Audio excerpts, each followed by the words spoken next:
It's New Thought Tuesdays in the new year. Hey, Rich. Hey, be more in 2024. That's the new saying. Be more in 2024. Be more in 2024. Be Yeah. even more. Even more. Let's put that in there. Yeah, even more in Even more 2024. of your greatest self. Today, Mr. Smith. Yeah, we're going to talk about fear to faith. Yep. Oh my God, fear to faith. Why don't you give an introduction? Tell people what we're going to talk about today. Okay, so today we're going to talk about manifesting your creative destiny. Absolutely. Bringing that sense of faith. And sometimes we start off from a place of not faith. Let's call it fear. And so we're manifesting faith in the new year. So we're just going to step into this canvas of 2024 and our perception of it with a sense of delight and embark upon this, this transformative. We're all into transformational journeys here at New Thought Tuesdays, but we're also into doing these transformational journeys together. So that's what we're here for today. Yeah. And we're going to explore the ideas, the strategies to conquer and unleash that courage of faith, conquer that fear and unleash the courage of faith. Yeah. And we focus everything on these principles, these ancient wisdom, new thought principles. Yeah, and we do that. I'm Rich Smith, and I teach using my metaphor. Life is a movie created by an infinite filmmaker, and there's no limit to what this infinite filmmaker can create in your movie called your life. And Dean.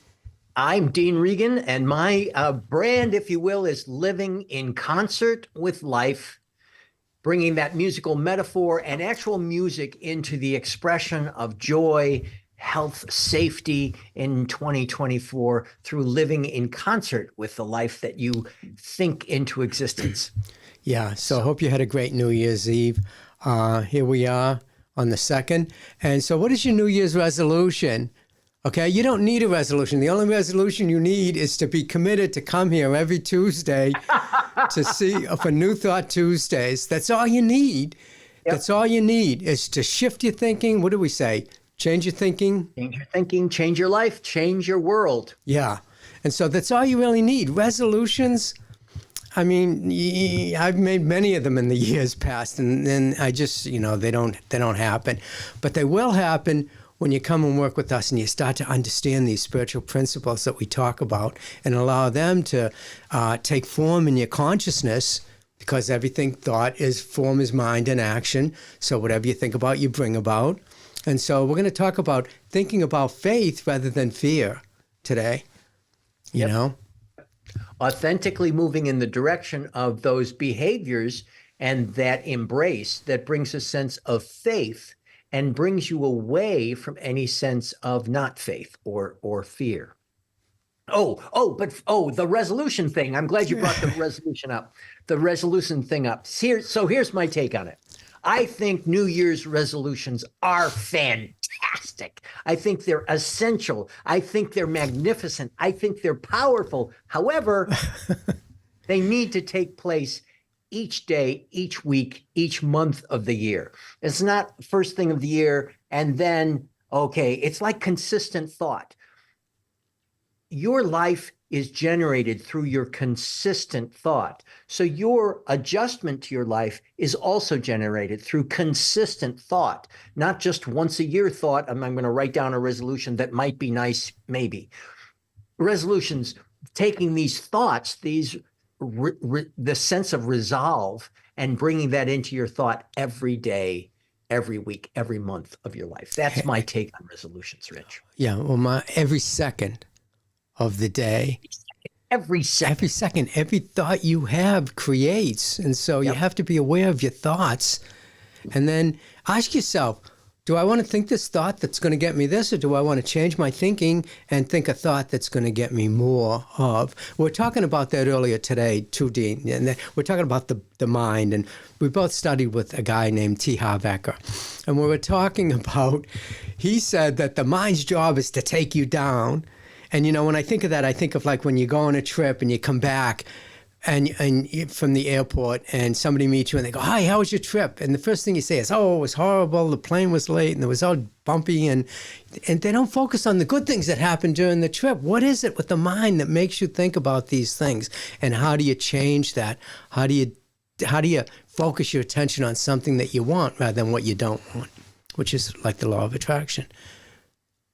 Yep. Well, and to answer your question, because before you answer it, I'm going to answer it too. That idea of what you bring into your conscious awareness consistently. So you get home from the vacation, if you're aware at all, and you want to focus on having more negative experiences on your vacation, great. Then focus on all those negative experiences, because that will bring that to you. Have no charge about it. I wouldn't recommend it, but that's just my personal choice.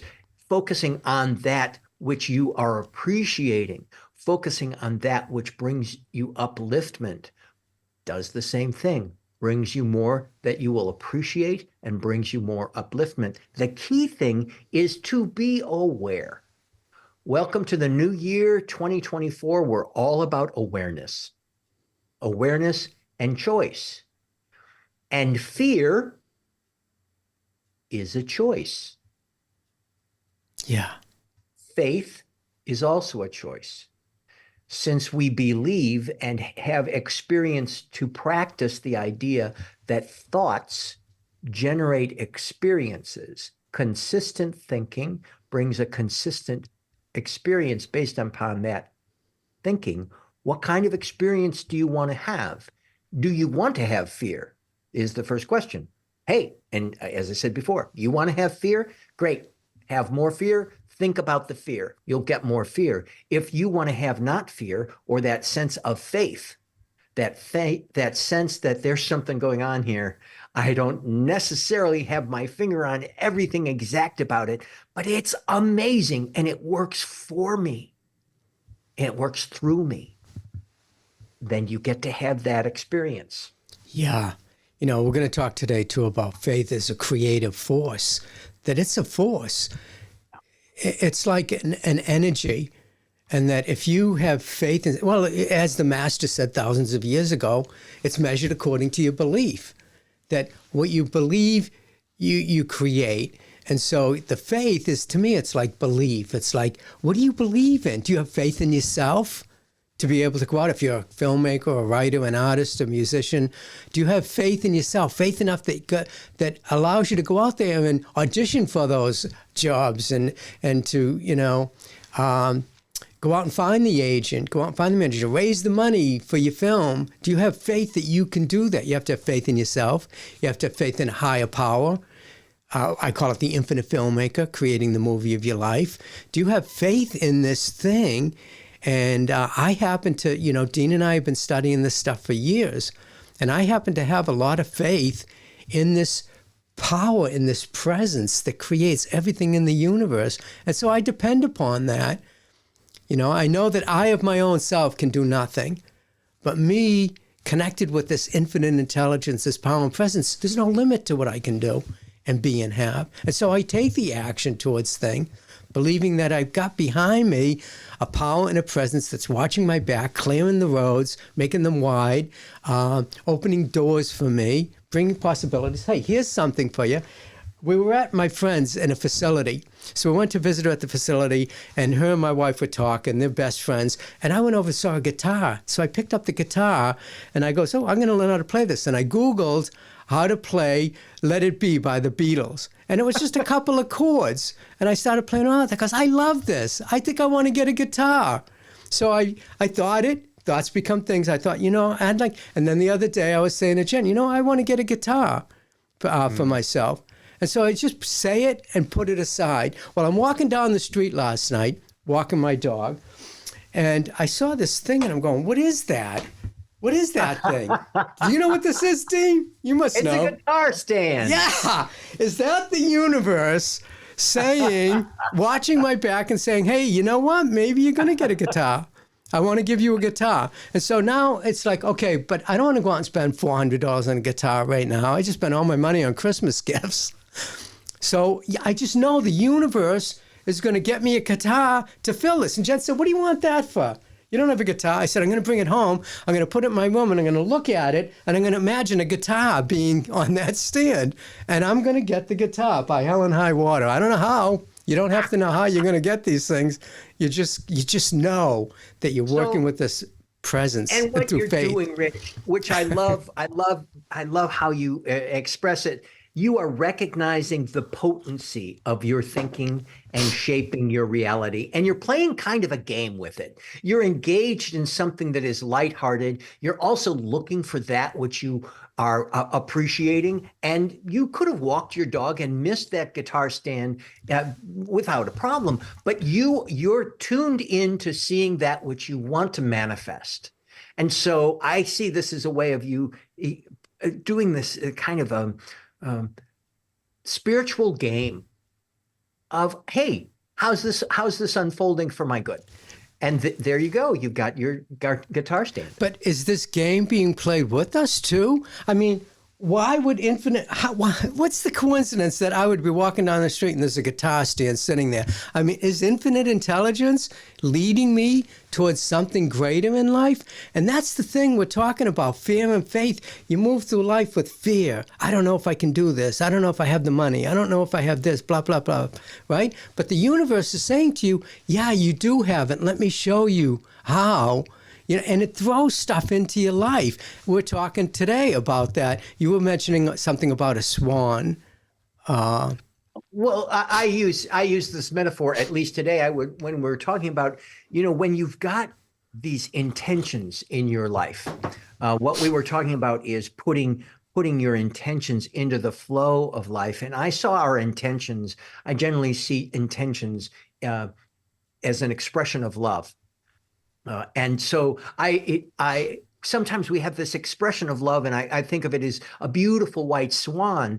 And the fear can get involved when we start becoming self-conscious and concerned and not trusting that this and something greater is unfolding before me. It's almost metaphorically like we've got this wonderful loving intention and we're squeezing the life out of it through our fear. It's like playing a sense of duality. Our job, our opportunity here is just to experience and express this divine desire that the highest and best be unfolding for me, through me, as me, in everything that I think, say, and do. Exactly. And so the swan that represents love to you, all of a sudden, and I guarantee this, you're going to start to see swans everywhere. And really, that's the way it happens. And this guitar stand, it just happened. It just showed up. The universe will start to support you in that. Okay, you want more love, and you think of swans, you think of love, and then the universe is going to give you more of that, whether it's a swan or whether it's somebody in your life that shows you some compassion about something, or love, or shares something with you. You're going to get more of that. And then that builds your faith, too. Let's talk about building faith. How do you build your faith, Dean? Well, by New Thought Tuesdays, number one. I mean, one of the things that we are talking about, Rich and I have been talking about, is our New Thought Tuesdays community, and sharing these kind of ideas is remarkably important to both Rich and myself. That expansion of our community and that expansion of the love. It seems to me in this age of digital unfoldment and the video opportunity that we've been experiencing, we're creating a new culture for spiritual awareness, because we reach out to one another and share this at the drop of a hat. Doesn't have to just be on Sunday mornings in spiritual center or church or synagogue or whatever. It can be throughout. And that's one of the reasons we love social media so much, is just to get this out there, just these ideas, and have you think, hey, all right, how does this work in my life?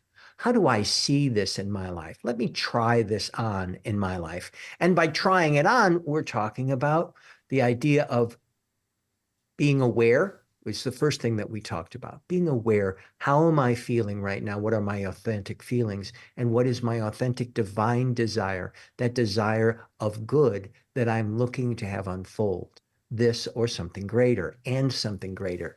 Yeah. So we look then to that your awareness of affirmative prayer, bringing Yeah. the idea of this. I call these, for my clients who are not spiritually oriented, I call prayers thought focuses. You call it prayer, call it whatever you want, but we're focusing our thinking into a particular direction and allowing it to manifest in areas that are in ways that are even greater than our imagining. We're allowing the swan to be fully present in our life and not constricting it at all, seeing the possibility of this love and this unfoldment in all that we do. And so we do that through affirmative prayer. We do it through meditation and imaging as well. But mainly, folks, it really comes down to being aware. Yeah.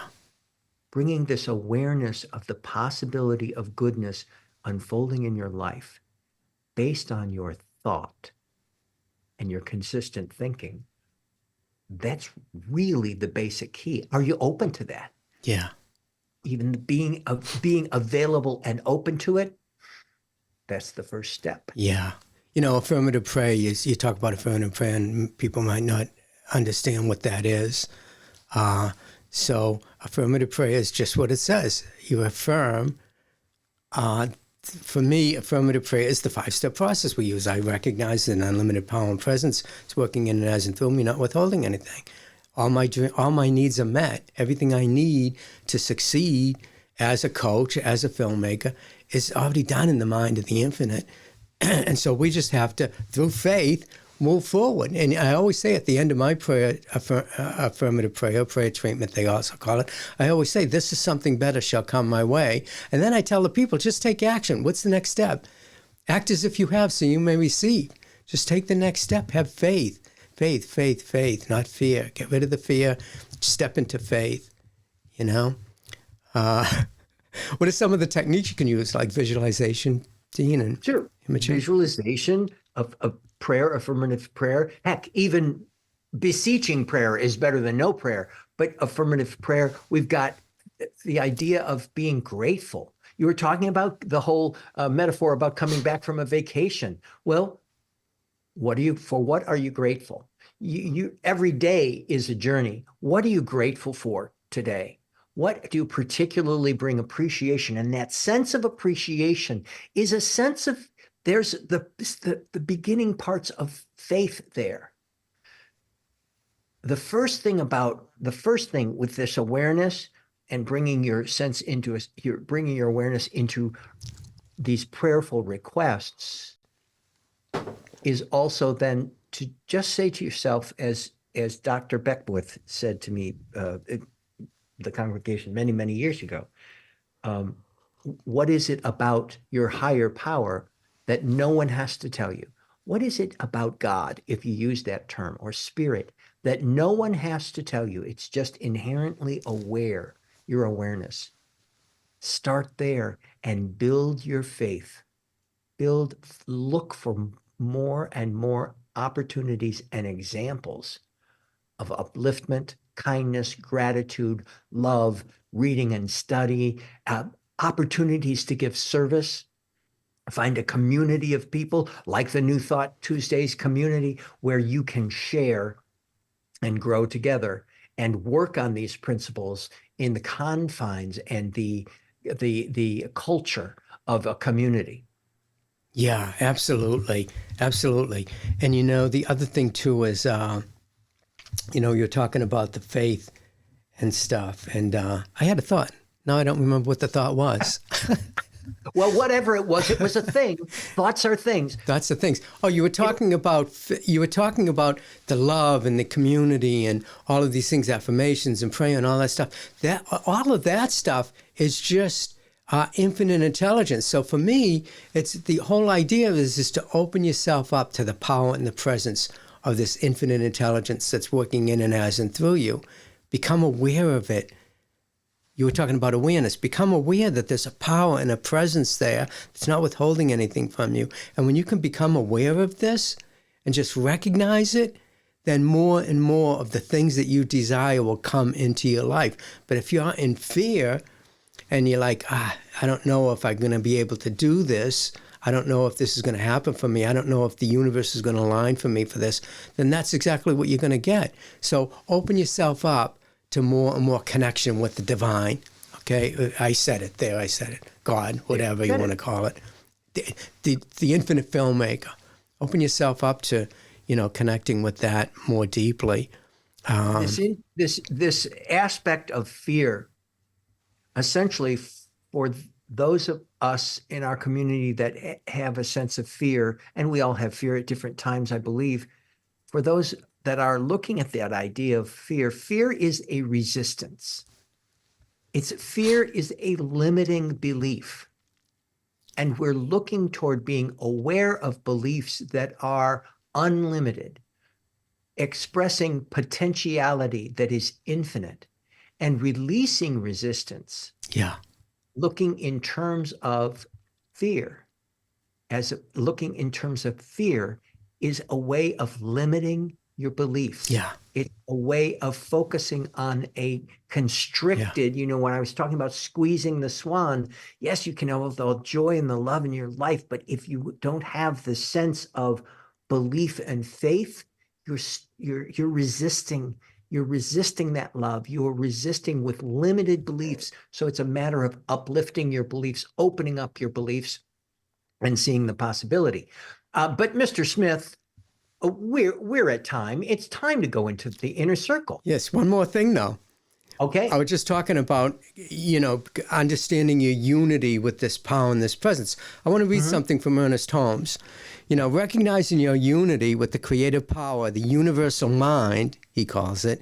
Ernest Holmes emphasizes the idea that we are individualizations of this one infinite mind, and understanding this unity fosters a profound sense of faith in the interconnectedness of our life. And so everything is connected. And when you're sitting in there in faith and joy and harmony and allowing that swan to be a presence in your life without strangling it, then you're opening yourself up to that awareness of your connection with the infinite. And I think that's what it's all about. Being aware of you're connected with everything and everybody. And so I just wanted to add that in there. That's a good way to end this anyway. So thank you. Go into our so much inner circle. That. Thank you. We're going to go into the inner circle. For those of you that are new, that are not familiar with the inner circle, you can join us in our Zoom room here. Just go to newthoughttuesdays.com and click on I want to be reminded, and we will send you a link to the Zoom room. And after our conversation, Rich and I, we all go in and talk to folks in New Thought Tuesdays to really go even deeper into the how and of what we're talking about, and to share, for those of you who want to share what's going on with your situation, asking questions, celebrating demonstrations. That's what the inner circle is about. So that's what we're about to do. If you want to be part of it, go to newthoughttuesdays.com. Awesome. Yeah. So we'll see you then. Every Tuesday at 10 a.m. on the West Coast and 1 p.m. on the East Coast. And what is it in? It's 5 p.m. now in London. London. So yes. So if you're in London, join us. 6 p.m. Yeah. Yes. We'll see you. Be there. Yeah. We'll see you next time. Be there or be square. So take care. See ya. Bye.